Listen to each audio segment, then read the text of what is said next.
All right, so let's talk about our 10-week income game plan. What I've done is created a spreadsheet for myself. Unfortunately, I can't upload it to Udemy.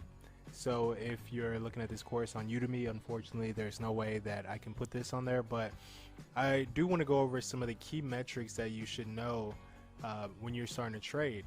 When you start trading, you should definitely start trading on a demo account first, looking at charts on websites like tradingview.com. They have perfect charts, they're free, and start demo trading until you get these key metrics.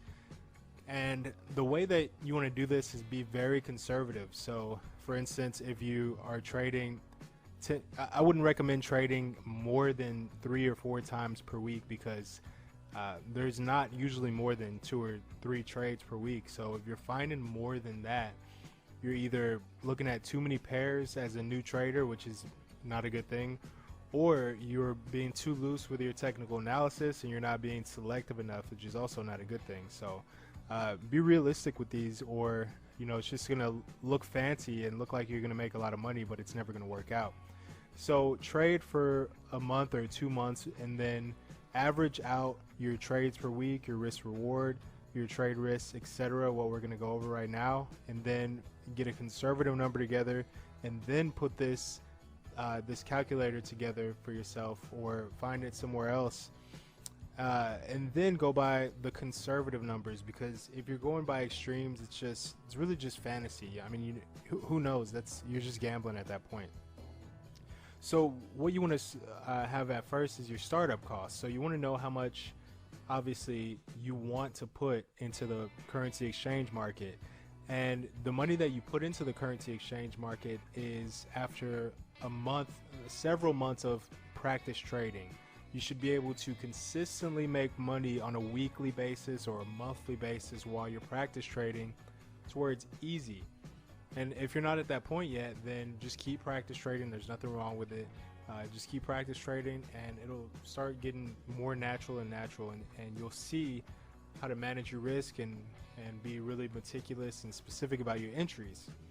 So once you have these numbers, know what you're getting down for your startup costs. Let's do 10 grand, because 10 grand is a good amount to start with. Actually, these days, let's do 3,500, because I know millennials aren't making enough to save up 10 grand. Statistically, you might have 10 grand saved, which is amazing. That would be great. Good for you, but most millennials do not. So trades per week, let's just try to be really realistic and go for 2 per week at first. So, and you want to keep this, and you want to be strict on yourself for trades per week, because it will start to eat at your income. Believe me.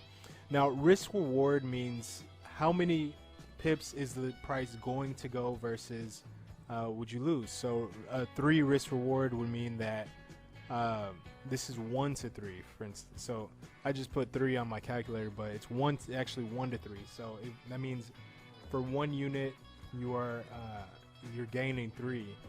So for instance, if you have $20, you're going to lose on a specific trade.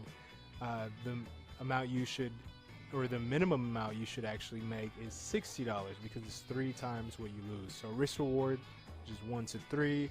1 to 2 means that if you lose, you could lose 10 or make 20, or you could lose 50 and make 100. You could lose 5,000, make 10,000.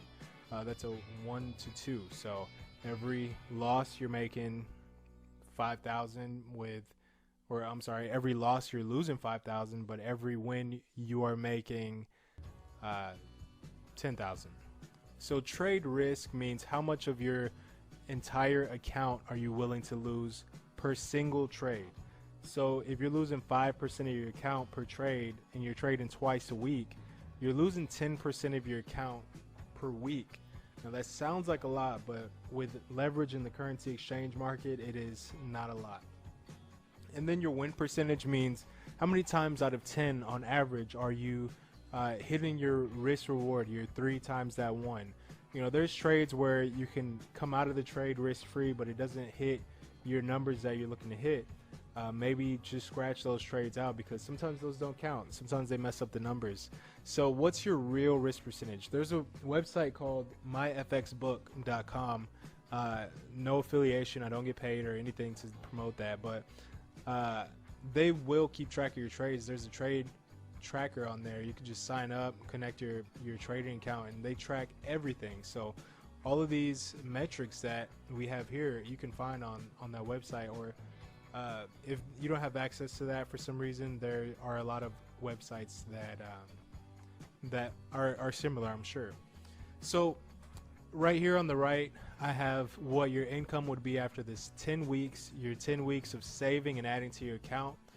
On this column, I have 10 full weeks of actually compounding. So you start with the 3,500, and we have all the risks taken into account, and we're compounding that into the account every single week. A little bit complicated formula, so I can't really go into that right now because it would just take too much time, and it took me a while to make this calculator accurate. I could show some numbers that wouldn't account for like the spread and different things, but this calculator is pretty accurate. So let's just play with this a little bit. We have 3,500 startup. After 10 weeks, we have about 7 grand. And with these metrics, remember these are conservative, we should make about $500 or $400 per week, or $1,600 per month. When I first started trading, that was about what I was making at my day job as a in the restaurant industry as a bartender. So when I started trading, and this would look about right for me. But if you notice, trade risk and risk reward, those are the two numbers that are really going to boost your numbers. So let's say that instead of losing 20 and making 60 per trade, let's bump it up to every time I lose 20, I need to make $80 on the win. So that's a 1-to-4 risk reward. Now we see that instead of 7 grand at the end of week 10, we have 10 grand. But then your trades might go down because those are a lot more specific, and you're more patient. So you might have 1 or you might have 2 trades. And let's say risk reward, let's keep it at 3, go back to where we were, back to the 400 per week. And instead of risk reward, we want to keep it at 1-to-3 and go to 10% trade risk. Now instead of risking 5% of the account, you're risking 10% of your account per week, which means that you are losing 20% of your account per week if you lose 2 trades.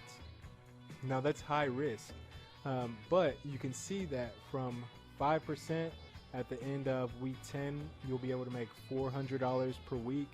You go to 10%, and you go from 7,000 at the end of 10 weeks to 16 grand, and then you'll make 1,700 per week, or 7,000 per month. And that's a pretty good income from 3,500. What's interesting is that most traders get a lot more than 50% of their trades right. So if we bump this up to 50, those numbers are looking really astronomical. Actually, 30,000 per month with just a $35,000 investment.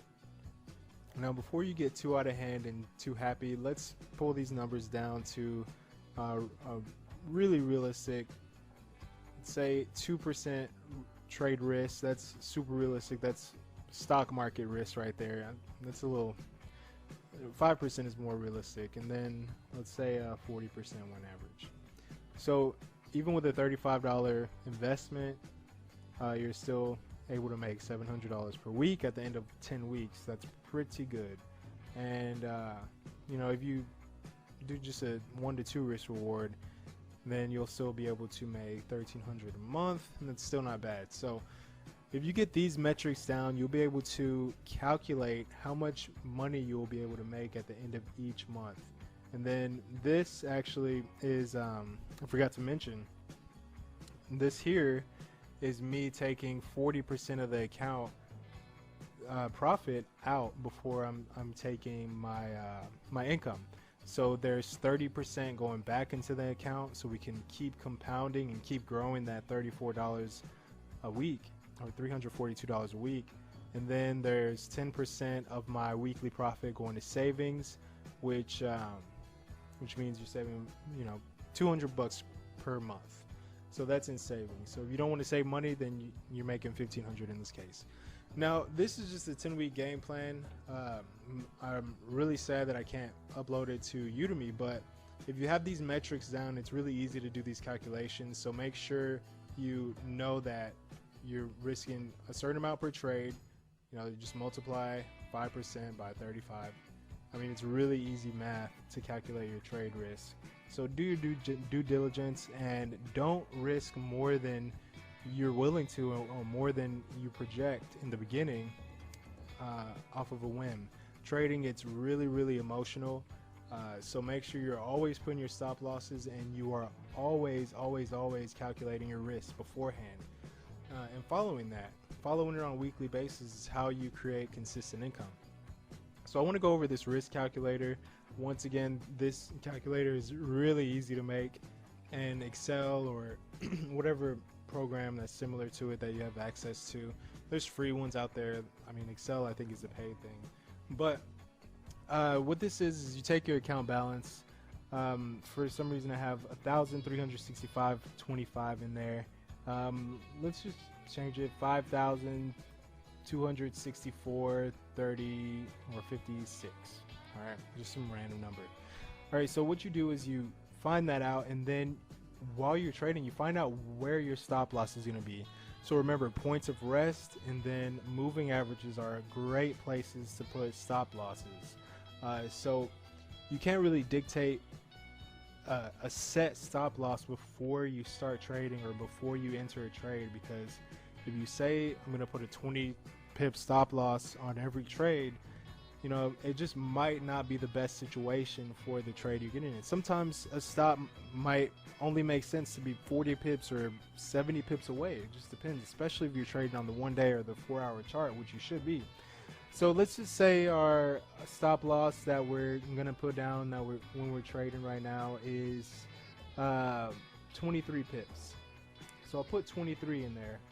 And funny enough, the lot size comes out to an exact 1 lot, meaning that I'll make $10 per pip. So let's just change that to the spread. Let's say we're trading an exotic pair and they're charging us 6.5 pips for the spread. This is taking into account what we're going to have to pay for the spread, so it's making us do a smaller lot size. And then it's showing us that if we do 10 pips, $31. Here's a custom pip calculator. So if we go 33 pips in the trade, we'll make 236 bucks. So if you have a risk calculator ready on hand like this, just do the due diligence. If you need help creating one, just reach out to me and I'll help you out. But if you have one of these, it's really quick while you're trading, and then you can just punch 3 numbers in: your account balance, your stop loss distance, and then your spread amount, and then you'll have the lot size that you need, and you'll know how much you will make per pip. And you already have your stop loss because of the technical analysis that you've done. So you know, all you really need is your lot size really quick, you know, and it's really fast. So 4,526.15. The stop loss distance is 16 pips and the spread is 3.2. There you go, 1.18. That's your lot size that you trade with, and then you enter the trade. And you should always be looking for entry orders instead of market orders. It's just a little bit more safe. So you'll have time to do this calculation really quick if you just take the time, make a calculator.